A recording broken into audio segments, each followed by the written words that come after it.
ओम साईनाथ। बाबा जी ने कराई मेरे भैया की लव मैरिज, जहाँ कि हमारे घर वाले कोई भी इस रिश्ते को नहीं मानते थे। सारे इस रिश्ते के खिलाफ थे। फिर बाबा जी ने दिखाया अपना एक बहुत ही चमत्कार। मेरे भैया जिस लड़की को चाहते थे, उसके घर वाले और हमारे घर वाले बिल्कुल भी इस शादी के लिए राजी नहीं थे।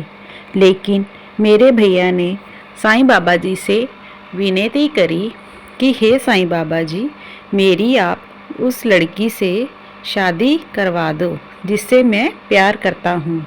लेकिन मेरे घर वाले और उसके घर वाले इस रिश्ते के बिल्कुल खिलाफ हैं। पर बाबा जी ने अपना एक बहुत ही बड़ा चमत्कार दिखाया कि मेरे घर वाले और उस लड़की के घर वाले शादी के लिए मान गए, जैसे ही मैंने बाबा जी से विनती करी। यह बाबा जी का एक बहुत बड़ा चमत्कार था। जो बात बिल्कुल भी संभव नहीं थी, बाबा जी ने उसको संभव करके बताया।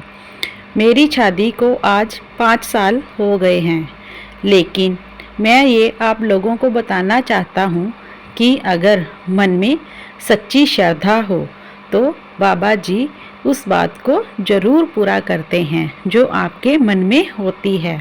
मैंने भी सच्चे दिल से साईं बाबा जी से विनती करी थी।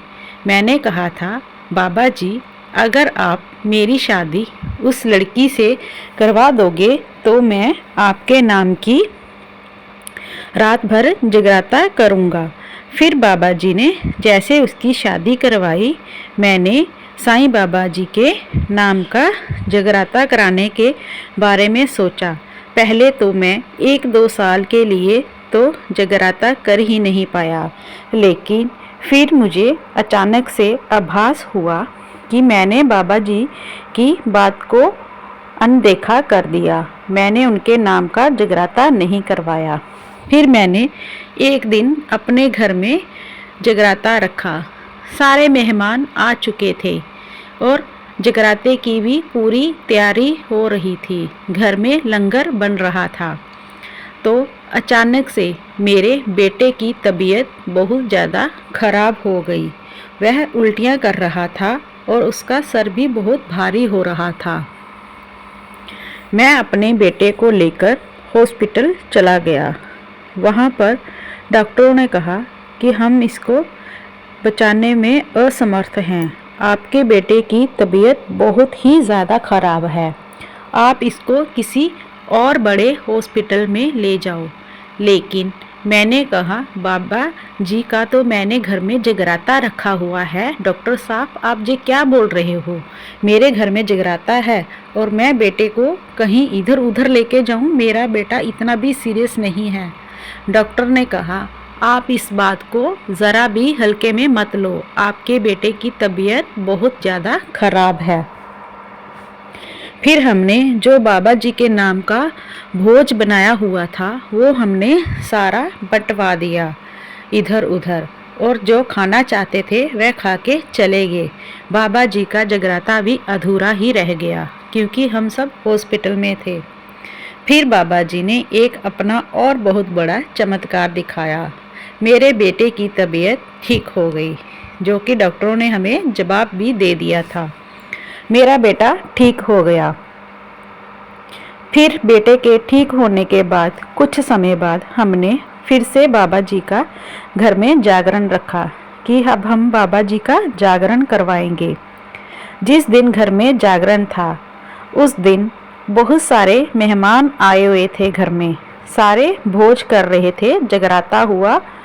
जब जगराता ख़त्म हुआ तो मैंने अपनी पत्नी को पूछा कि तुम्हें ऐसा कुछ लगा कि बाबा जी हमारे घर में आए हों किसी रूप में, जहाँ आने का आभास हुआ हो?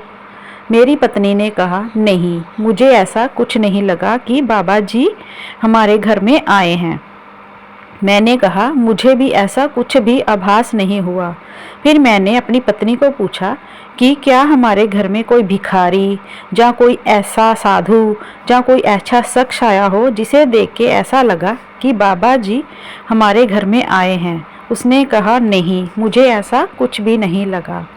फिर जैसे ही हम घर में आए हुए गिफ्ट खोल रहे थे तो एक गिफ्ट में बाबा जी की मूर्त दिखाई दी।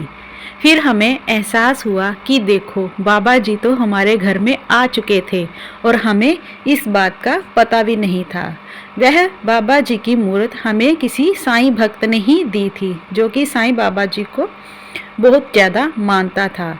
फिर हम बहुत खुश हो गए और हमारे मन में अचानक से ये आभास भी होने लग पड़ा कि हाँ, बाबा जी तो हमारे घर में आ चुके थे। हमने ही बाबा जी को देखने में थोड़ी टाइम लगा दी। बाबा जी अपने भक्तों के घर हमेशा आते हैं। जो भी भक्त बाबा जी को बुलाता है, बाबा जी किसी ना किसी रूप में उनको आके दर्शन दे देते हैं। बस पहचानने वाली नज़र चाहिए। बाबा जी कभी भी अपने भक्तों को निराश नहीं करते, वह हमेशा उनके साथ हैं। ओम साईनाथ जी।